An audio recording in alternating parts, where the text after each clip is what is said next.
Alright, this one is for people that didn't label stuff, like myself. Whatever you want to call this guy, whether it's an intake plenum or manifold or the air flow divider or diverter or whatever. It takes your charge air, sends it out to your intercooler, receives it back in, and sends it down into your heads. It splits it down there.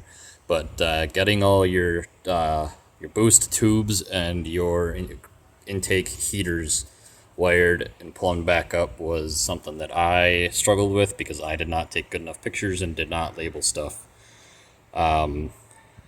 This guy bolts on right here. There's a rubber plate behind it that bolts on between your aluminum block and your steel plate for this guy, and it kind of just hangs out there. Your intake heater, your positive wire goes on the outside, and then you have a I don't know if it's porcelain or ceramic insulator, and then your ground wire goes on the other side of that. Let me see if I can light this up a little better. So you've got two different wires there leading to that guy. You've got your positive here, and then you've got your ground here. So your positive goes on the outside, just on the stud, and your ground wire goes behind the ceramic and grounds to the actual mounting threads.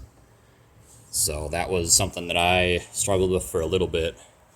The other thing is your boost relief there comes from your boost tube there off of here, but you have two different boots on it after it leaves this. I don't know what this valve does exactly, but after it leaves here, your red one does hook up right down there. Let me see if I can, there we go.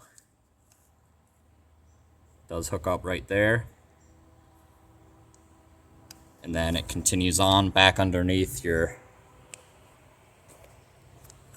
your intake plenum manifold, whatever you want to call it, and does go back up and hooks up here.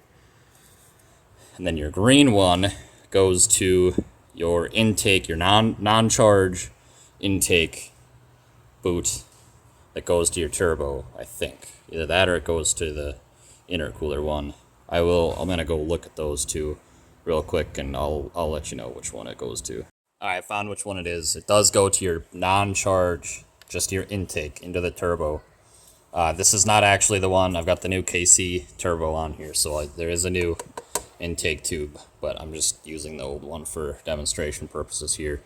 But the green tube, as you can see here, does not actually have a boot on it. It's just the raw plastic pipe. And the reason for that is because on your intake tube, you have a hole that fits into.